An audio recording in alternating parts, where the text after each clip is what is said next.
know where the treats at. Is this the passing of the torch, right? Is this what this signifies? It comes down to that front office and what they feel is most important. The champ is here. We've touched down from a higher plane. Why you landed here? We always look forward to that week because it was always intense. You know that we ain't coming back. We about to. The man, the myth, the legend, Dante Hall. My favorite player growing up was Dante Hall. I love you guys in the show, but Dante was my guy. Get to dashing because you done on the warfield.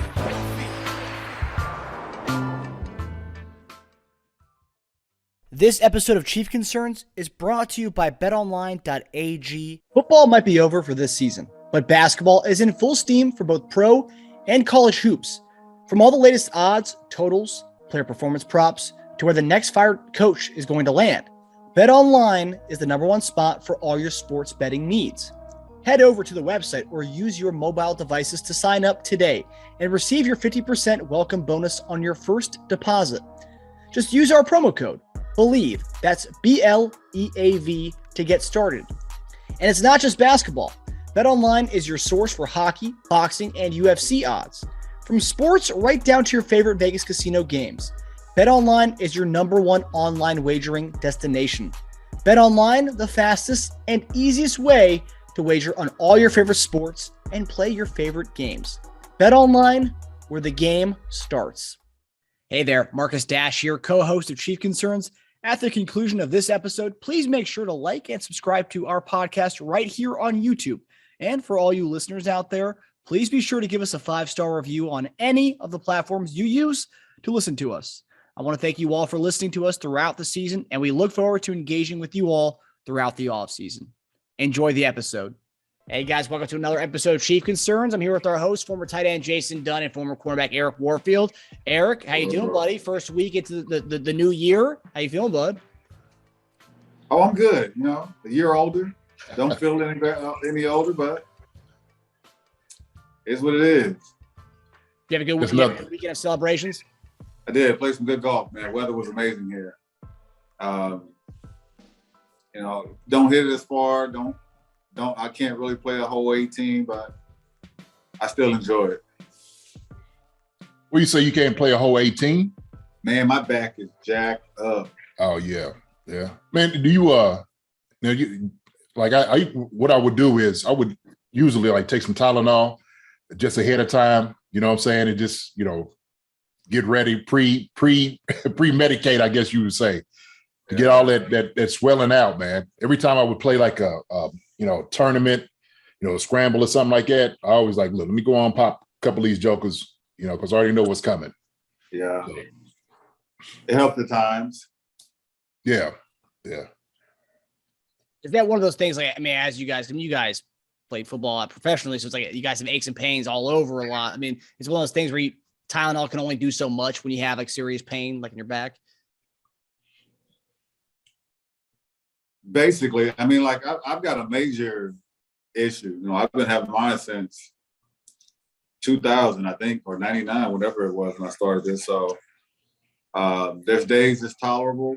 There's days it puts you on your ass. So, but if people don't know what it feels like for your back to go out on you, you have no idea what that is. And I'm talking about, it feels like your whole transmission, like your car, like your transmission goes out on your car, like it just it's gone right there from your core. Well, that's kind of a hard assessment there, because you don't feel the pain. You know, that's your car. But when your body just gives out and you're not allowed, no matter what you do mentally or physically, to get through it, yeah, it's tough.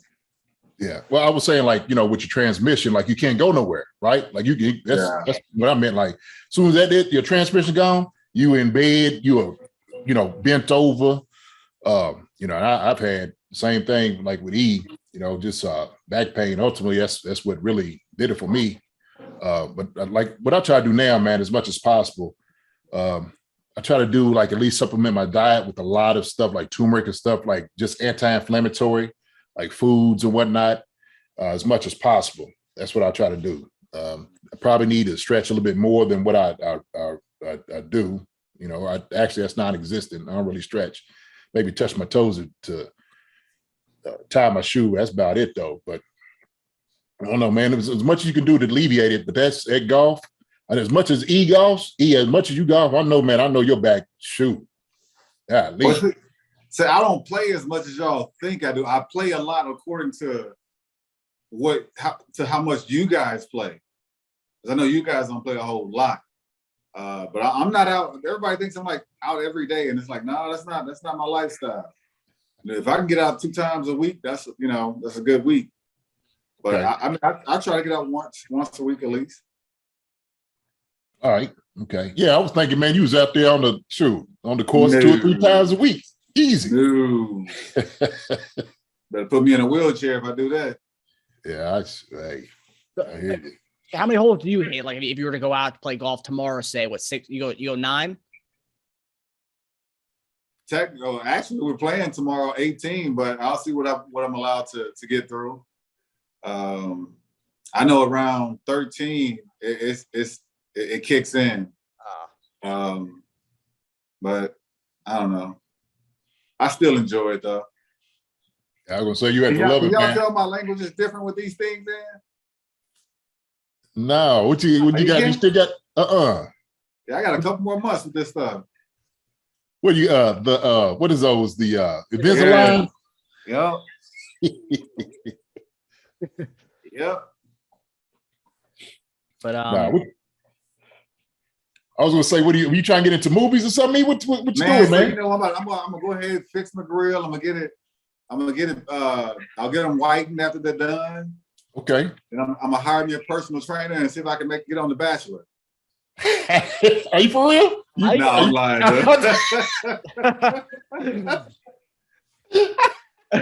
If they had a Celebrity Bachelor, that'd be sweet. Oh my gosh. Oh my goodness. Okay. Oh my gosh. It hurt me. I was sitting there thinking, I thought you were for real too. I'm like, oh. Oh man, that's a good one. Nah, dude, I had to go in to get a tooth fix, and during the process of it, they was like, man, we can do whatever you want in here. So they showed me a list of everything that was available. I said, you know what? I got these 2 front teeth that, kind of cross. So if you want to, I can go ahead and fix those. It's like, man, I can get you an Invisalign 6 months and you'll be done. Bleach them after that if you want. So. Okay. How often do you have to go in to get them checked? Huh? How often do you have to go in and get those checked? The first week they give you 2, and you wear 1 for a week, the second for a week, and then they give you a 6 weeks worth, and it's every 6 weeks after that. Okay. Not bad, bro. Now, I can hear it when you were saying the S. Oh yeah, 6. I don't sound like Mike Tyson doing. No, you ain't quite that bad. Man, it sucks because like this, you're trying to talk to people. I notice it, and then they don't quite notice it, and so I feel like embarrassed because I know words don't come out correct. I know I have the lisp on a lot of other things. So, but I'm almost halfway through it. So.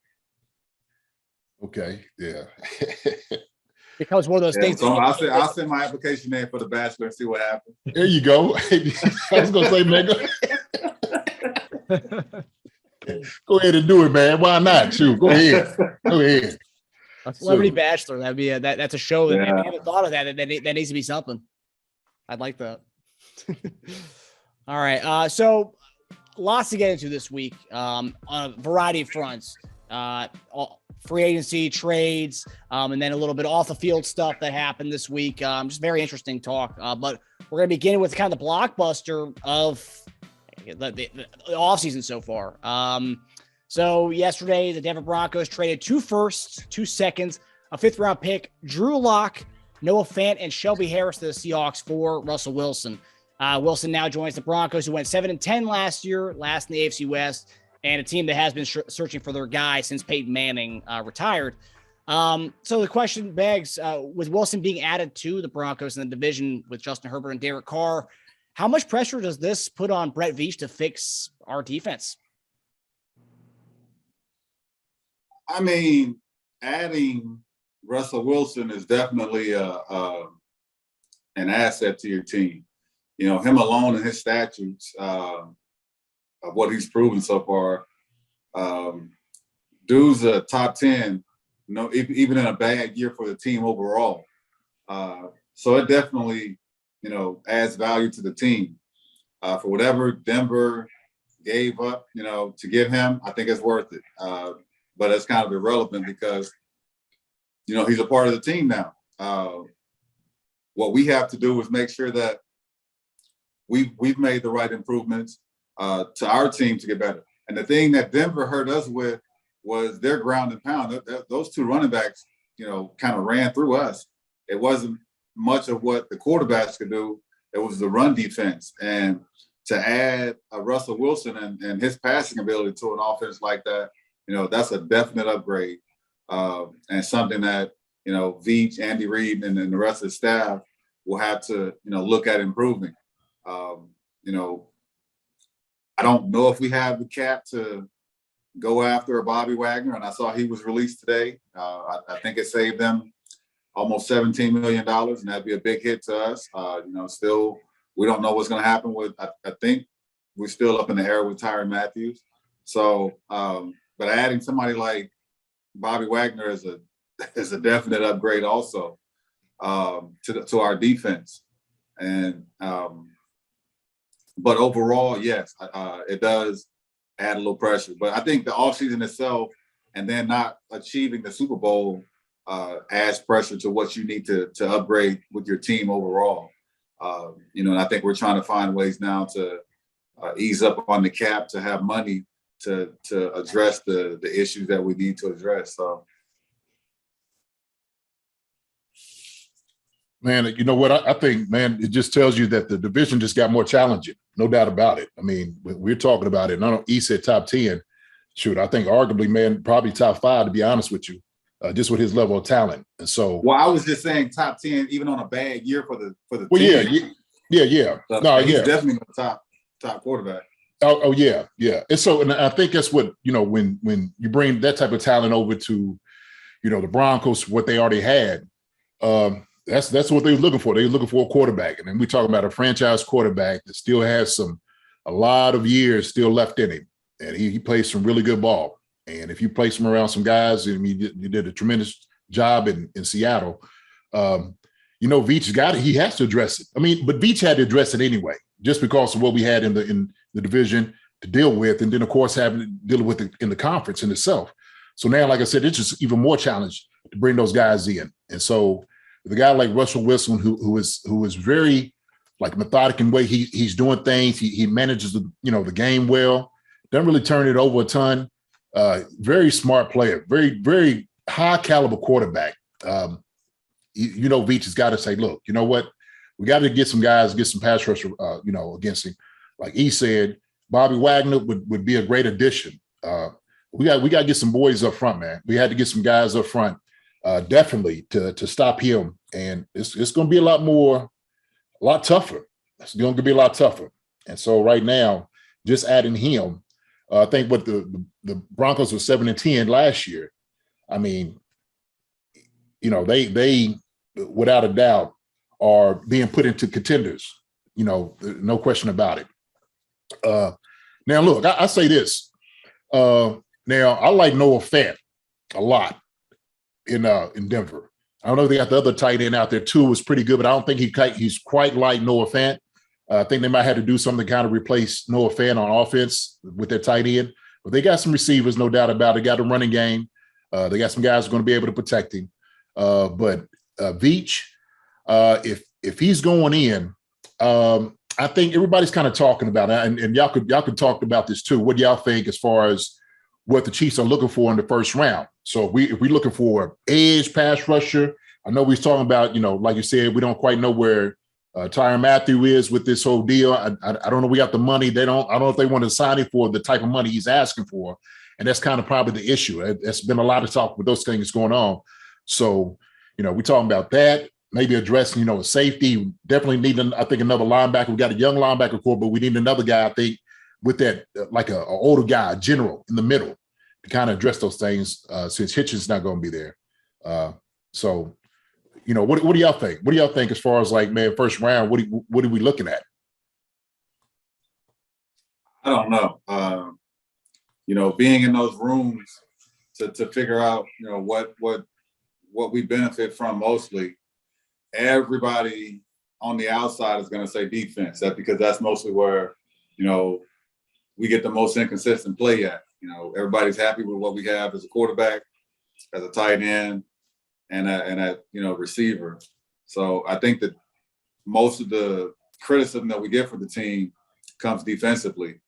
Even though, you know, I think with the last game, from what I read and read and kind of saw in the last game, Patrick just, you know, didn't fulfill moments in the second half. But that's not a big concern about us right now. It's more so what we have defensively and what we're going to be missing and what we could possibly upgrade with. You know, I think, you know, we got a great defensive lineman in Chris Jones. What do we keep on the outside? I don't know if we can keep Ingram. I don't know what the conversation is about that. I think there's talks about releasing Frank Clark, you know, even though he kind of came through in the second half of the season. So I have no idea what we're going for. And I agree with you because we don't know what Tyron's asking for. And I think he's asking for top, you know, 3 safety money. So, yeah, you know, there's a lot that goes into what you need and what you can afford. Yeah. What you say, Marcus? What do you think? Yeah, I mean, based on Twitter and seeing what Tyrann Mathieu's been saying over the last few days, he's been deleting a lot of tweets. It sounds like he is gone. I mean, the report is that he's testing the market, and just based on what he's tweeting and deleting and to respond to a lot of Chief fans, it sounds like he is gone. And what I read was Patrick Mahomes has told PFN reported this, that Patrick Mahomes told Brett Veach that he wants him to pursue a veteran number 2 receiver this offseason. So it doesn't sound like we were going to go into the draft and draft a rookie receiver, at least the top one, the top 2 rounds. And just hearing Brett Veach at the press conference at the combine last week, said there's a lot of depth at cornerback and secondary in this draft. So, yeah. And based on his past, he doesn't really go for the high touted cornerbacks or safeties. So I think it might be an edge rusher. I think we go best player, best edge rusher available. Obviously, depends what we do in free agency up until that point. But I mean, I think if, like we said in the show, Spags relies on a lot of pass rushers, a lot of speed guys on the edge. We just haven't had that, and I think, you know, it doesn't hurt to have too many of those guys if we do end up spending up some money on edge guys this offseason and then drafting one. So that's what I think. Edge, but I guess we'll see. Right. And I guess, you know, because I'm kind of asking that because now when you have somebody like, you know, Russell Wilson gets here, right? The type of weapons he has around him, like you said, is this right here. We got to concentrate. You know, Veach has got to say, look, man, all right, this thing right here, it's a real deal. It definitely got tougher. It's much more of a challenge. What do we do to contain this guy right here? Right. And so I don't, what they don't have I'll say this, what they don't have in Denver, I don't think is the caliber of receivers like Russell Wilson had up there in Seattle. I did that, you know, so that'd be the kind of thing that they got to kind of deal with. They don't have a DK Metcalf and they don't have a Lockett. So that's there you go. And then you just lost your tight end too. So we just had to see. We just had to see. You know what? My opinion, you know, you get a well-experienced Russell Wilson added to the AFC West. He's still not better than Herbert. He's still not better than, to me, Derek Carr. I mean, stat-wise, he is. Okay. But you get younger talent that's able to make the same throws, maybe not impress you more offensively that Russell Wilson does, but, you know, Derek Carr's putting up some great numbers. And Herbert, you know, has proven since he stepped into the starting role that he's a top quarterback. I think he's a top 10 guy also. But to me, I think he's the 4th best in our conference, even with all of his accolades. Really? Wow. Just my opinion. I got you. That's No, man. I tell you what. Look, I like both those guys. Herbert and Carr's really talented. I know Carr's struggled over the years. Justin's come in and he's got some guys on the outside. We know that. Good tight end. So he said fourth in the conference. I don't know if I agree with that. Not at all. I think to me, Patrick, Russell, Herbert, and then Carr. That's how I would put him. That's my opinion. All right, I'll say this. I'll take him over Derek Carr. I won't take him over Herbert. Okay. You're speaking from like a current, like right now? Yeah, like right now. Not back, before Russell was proven, but at the rate that these two young guys are playing, Herbert and Carr, I would take Herbert before I take Russell Wilson. Bigger, makes every throw accurate. I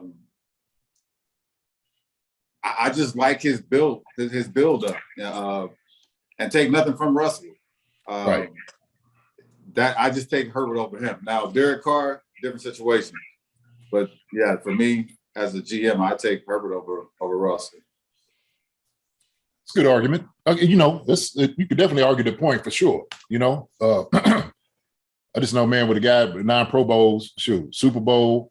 I mean, and a wily vet. I get you. I get what you're saying. Like you're saying right now. Okay, I can see that argument for sure.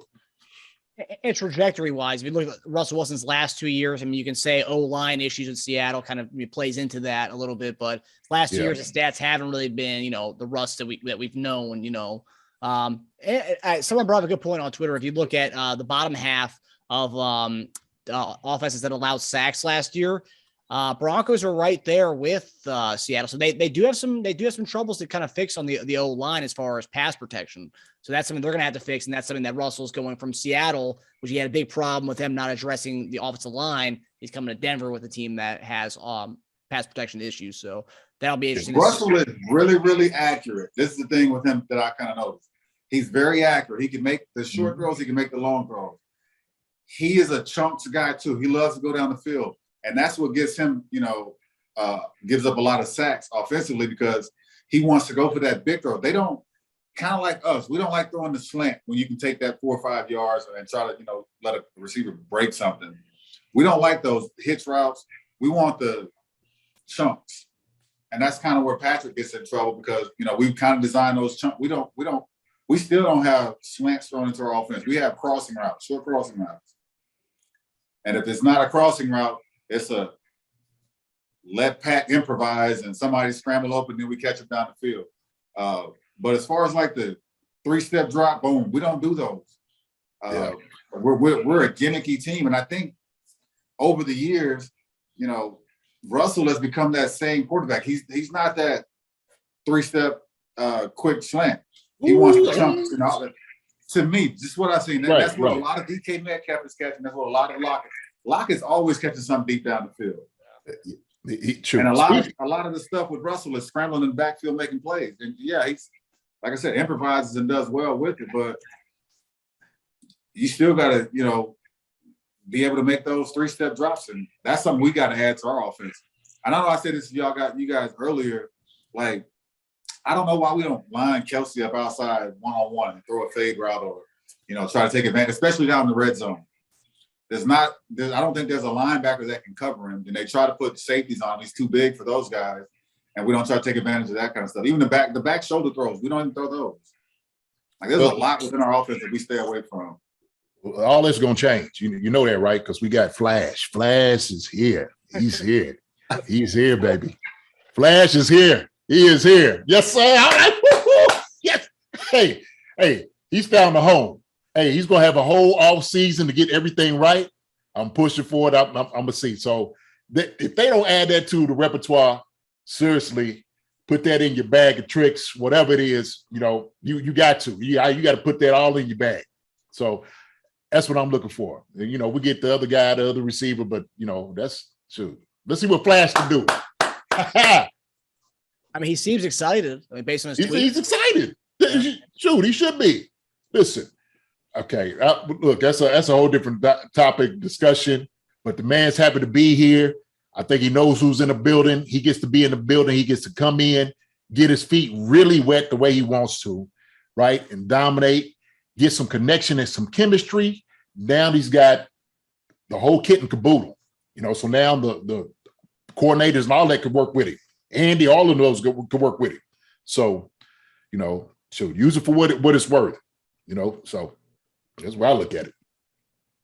Yeah, and we'll see what the team thinks of him as far as who we bring in this offseason, who we draft. If we only bring in one veteran receiver, then obviously it speaks to what the team thinks about Josh Gordon's potential in the offense. So I guess we'll see on that. So catching up with current events with the Chiefs from this past week. So this week, as expected, the Chiefs placed the franchise tag on Orlando Brown Jr., and they are allegedly close to extending Tyreek Hill, which would be structured in a way that would lower his cap hit for this upcoming season, in allowing us to make more moves coming up. But what do you all make of these kind of expected moves from the Chiefs? I mean, we already talked about that, I think, a couple of weeks ago when we said that best case scenario is to tag Brown and, restructure. I know I said restructure Patrick and probably Kelsey's contracts because and just pay them more up front. But I think they're doing that with Tyreek and I'm assuming they're still going to do it with those other two guys. So when you need money and you can, the older guys are able to step up and help the team out and restructure, it helps a lot. I know Tyreek over the years, or at least in the last couple of years, said that, he wasn't going to do anything like that because he had to look out for his family.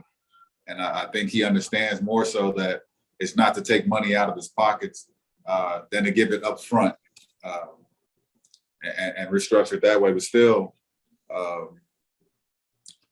don't know. I mean, having him still as our number one is great. Holding on to a Brown, of which I think he still made the Pro Bowl, right? Yeah.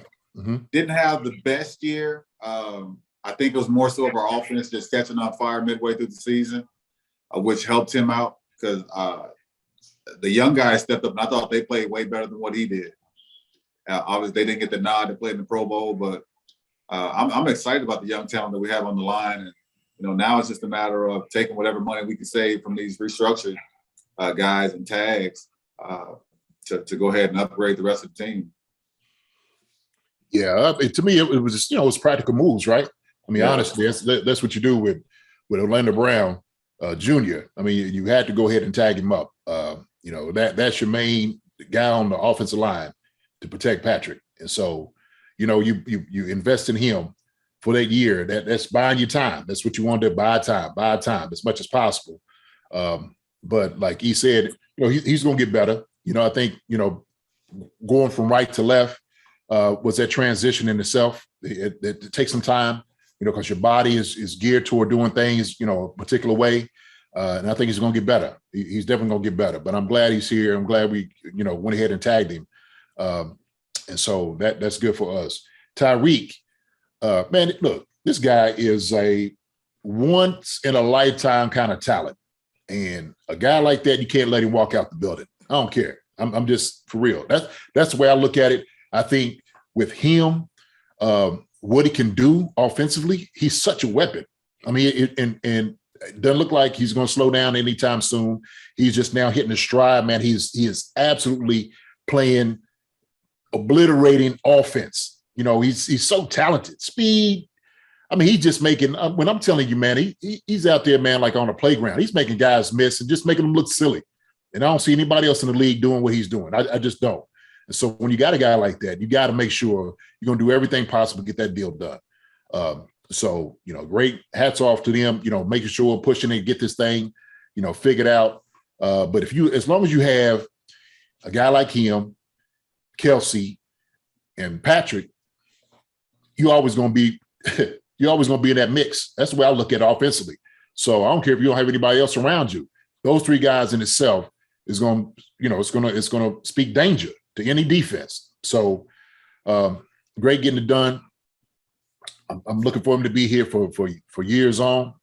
And so to me, though, that was the necessary move, the practical move I mean, that's what you do. So, Yeah, his extension right now is not, it hasn't been reported yet, but the early reports are it's about 4 years, $85 million, with a lot guaranteed. Because the last contract he took was that summer where there was kind of that, we didn't know what was going on. There was an investigation with something went on with his child. And we kind of got a deal on him because of all that was going on. And so, obviously we found out that nothing happened with that. And, he's been he's been on good behavior since that contract. So, now he's getting his due essentially. So I did like this. Tyreek, I'm gonna give you a pen. I'm gonna give you a check. You got X amount of money to work it. I'm gonna close my eyes and I'll let you sign it the way you want to. I mean, for real. I mean, like a guy like that, look, he proved it. He proved it this past year. And shoot, like I said, man, you don't let a guy like that walk out the building. You don't. You get it done. And also creating space for this coming offseason. So that's a great move. Yeah. All right. So the final topic of the night, this is more of a larger topic. I'm just curious to hear what you guys have to say on this. But so in a bigger story this week, receiver that we talked about in this show as a possible guy we could go get was Calvin Ridley, who was suspended for at least a year for placing a few bets this season. I think it's 3-team parlay, a 5-team parlay, and a 6-team parlay. While he was away from the team, he was out he had some mental health issues that he was working through.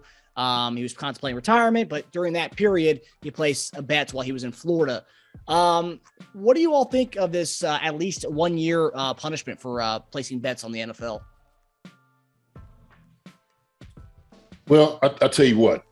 To me, I think that the punishment for him for the year, I think it's a little bit harsh. I do. That's my opinion of it. And I think they did an investigation, saw that he didn't really bet against the Falcons, and it was games he didn't play in. But rules are rules. I get that. Rules are rules. But sometimes with some of these things could be adjusted. I think, just blatantly, hey, we're going to give you a year for this thing. And look, guys, I've heard, people talk about, the whole gambling and team. I can understand the whole integrity thing. I do. I agree with it 100%. But the guy was, showed contrition. He did. He was like, look, I apologize. I didn't know $1,500 and stuff like that. But to take, man, $11 million away from this guy, I mean, that is excessive. I think it's excessive. I think, the punishment should fit the crime. So Goodell and them with them doing the investigation could say, hey, look, you know what? We're going to give you, I don't know, half a season, whatever. 8 games, 10 games, whatever it may be. Then let the guy earn something. That's the way I look at it. For him to be out an entire year, plus what he had to deal with last year with the whole mental issue. I mean, it's an expensive lesson. It is. I hate it. I hate to hear it's for him. I really do. I know people say, man, these things are posted up in the locker room. Guys know all these things and stuff like that, man. And with all of this gambling all around that they just put in your face everywhere, you know what I'm saying? Should we put it out, on our TV right here, with our viewers? NFL pushes, betting online, betting. So, to me, I just think it's unfair. I think it's excessive. So that's where I'm at with it. I don't have an opinion on it, man. It's like I understand the Pete Rose situation. Do I think Pete Rose belongs in the Hall of Fame? 100%. I don't have a vote. I don't have a say on that. At the moment, I can understand the Ridley situation. But again, I agree with JD. Like, I think it's harsh. But I can't sit and say that, what's right and what's wrong as far as gambling when we've just legalized a lot of this stuff for extra income for the owners and for these teams. So, but, that's the rule for the leagues, all the leagues, I think. Yeah. So a punishment should come. I just don't think it should be as much as what it is. Yeah. And really, man, you got to take into account, with a guy who was sitting over there, he's, like I said, he's apologetic. He came in, he was forthright with every information as far as like when they came and asked him. He was like, yeah, I did. You know, it was $1,500, you know, what I did. And, you know, people talking about, well, you got a gambling problem, this and that. And look, you know, I don't believe that. And it's just, you know, to kind of take, that's what I hate, like these issues that people kind of, you know, all of a sudden now you're above somebody because he makes a mistake. Oh, you shouldn't have done it. He lost a limit. Well, you know what the rule was? Yeah, man. But shoot, how many of y'all were driving over the speed limit, not getting caught? That's why, like, when we sit there saying things like that, like he has an opportunity to make a livelihood, and I just think that, you know, like, I think it's just excessive. I really do. Hey, shoot, now you driving a guy to daggone gamble. Shoot, and so might have to gamble now to try to get some money back. Betting on horses. Now I guess you could bet on other things besides. You just can't bet on football. You can bet other sports and all of that. So now, shoot, now you done made it even worse. You know, that's almost like when dudes get caught in the league, you know, with a drug, right? Maybe smoking weed, and all of a sudden you're out of the league. But now all of a sudden you make them an alcoholic, or at least they get into it because you hadn't necessarily dealt with the issue in itself. But I think it's a punishment.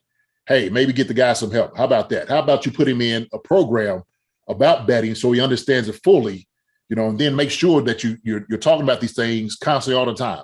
Should have those signs and stuff in you know, in buildings and stuff like that. People are not even reading anyway. So, you know, like I said, man, he was off the team at the time. He was hurt. And it's excessive. And I'm gonna say this, I agree with you.